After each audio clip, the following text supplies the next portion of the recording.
2026年、世界で最も話題を集めた SNS がある。それは Facebook でも、Instagram でもない。どこの SNS なのだ？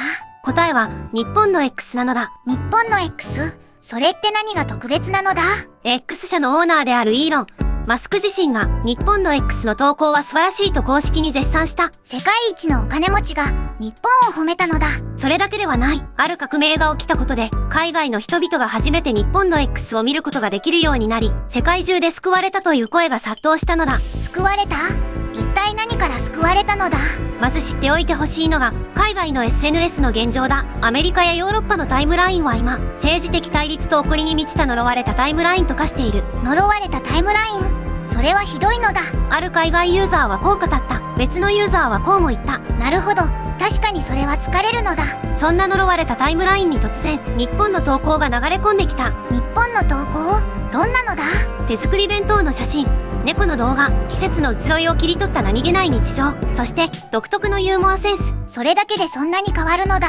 あるアメリカ人ユーザーはこう告白した。猫動画で心が浄化されるのだ。これを可能にしたのが X に搭載された自動翻訳機能だ。翻訳機能ってそんなに革命的なのだ？今世紀の SNS における最大の革命と言っていい。これまで英語圏に届いていなかった日本のコンテンツが言語の壁を越えて直接世界に届くようになったのだ。じゃあ、日本語が読めなくても日本人の投稿が楽しめるようになったのだ。まさにそうだ。海外のある掲示板では、実際に海外の人々がどう反応しているのか、その驚きのコメントを見ていこう。楽しみなのだ。別次元ってどういう意味なのだ？日本のタイムラインには怒りや政治的対立がほとんど存在しないのだ。なるほど。それで別次元なのだ。別のユーザーはより直接的にこう言った。猫動画の力は世界共通なのだ。そして日本の X には海外の人々が震えた独特のユーモアセンスがある。どんなユーモアなのだ？例えばこんな投稿だ。ハリーポッターシリーズの最強悪役、ヴォルデモート。あの名前を言ってはいけない人のことなのだ。そのヴォルデモートを日本のユーザーはしくじったホグワーツ卒業生と表現した。しくじったホグワーツ卒業生。絶対的な恐怖の対象がたった一言でただのジャガイモになってしまった。確かに、そう言われたらそんな気がするのだ。これは確かにすごいのだ。この日本のユーモアの背景には、俳句や川柳に通じる言葉のアスク芸術がある。俳句？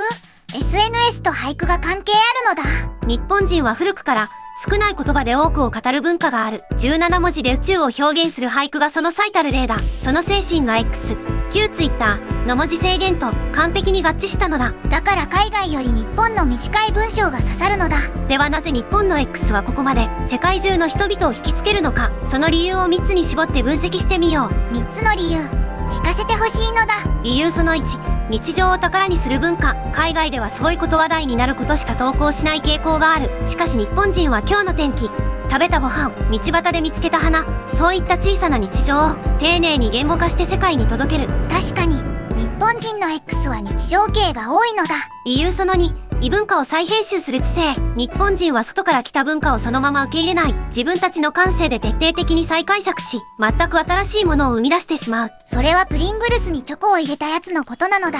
まさにそうだ。アメリカのジャンクフードを日本が背徳系スイーツに昇華してしまった。ジャンクフードで世界平和は面白すぎるのだ。理由その3、恐怖すら笑いに変える精神。最強悪役のヴォルデモートをしくじったホグワーツ卒業生と笑い飛ばす。この恐怖を日常に落とし込む感覚。これは日本の精神文化の核心にある。確かに日本人は怖いものを怖がらない気がするのだ。お化けも幽霊も妖怪も日本では親しみやすく描かれる。ゲゲゲの鬼太郎も千と千尋もそうだ。言われてみればそうなのだ。こうして海外の人々は気づいた。日本の X は単なる SNS ではない。呪われたタイムラインから人々を救い出す箱舟なのかもしれないと。日本の X が世界の箱舟。それはかっこいいのだ。さらにこんな声もある。日本が SNS の教師になったのだ。考えてみれば不思議な話だ。日本語は世界で1億2000万人しか話さない。英語の10分の1以下のマイナー言語だ。それがなぜ世界一面白い SNS になれたのだ。それは言語の問題ではなく、文化の問題だからだ。日本人が日常を丁寧に生き、美しく切り取り、それを笑いやユーモアで世界に届ける。その文化が翻訳機能によって初めて世界に届いたのだ。言葉じゃなくて文化だったのだ。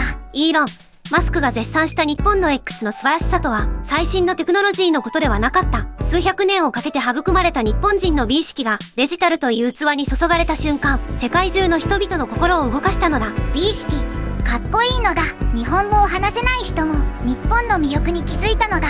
ただ笑って、ただ食べて、ただ日常を愛している、そんな当たり前のことが呪われた世界を変えることができると日本の X が証明してしまったのだ。日本人は特別なことをしているわけじゃないのに、それが特別なのだ。そう、それがまさに日本の異常な普通なのだ。イーロン・マスクが絶賛し、世界中の呪われたタイムラインを救った。それがこの国のごく普通の日常だったのだ。日本ってやっぱりすごいのだ。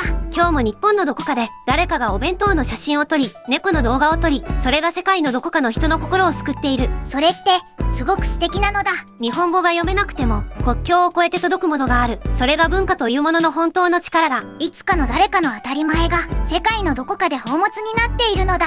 それが日本の X が教えてくれたことだ。世界は案外優しさでつながれるのだ。ここで一つ面白い現象を紹介しよう。海外では X は議論の場として使われることが多い。しかし日本では違う。日本ではどんな場として使われているのだ。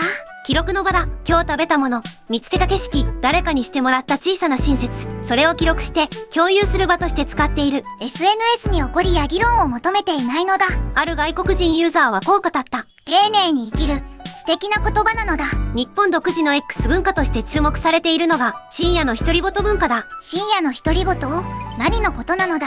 仕事終わりの深夜、誰にも届かなくていいという前提で自分の気持ちや観察をつぶやく。返信もリプライも求めない。ただ宇宙に向かって言葉を投げる。誰かに見せるためじゃないのだ。しかしそれが翻訳されて海外に届いた時、これが一番響いたという声が続出した。正直さが伝わったのだ。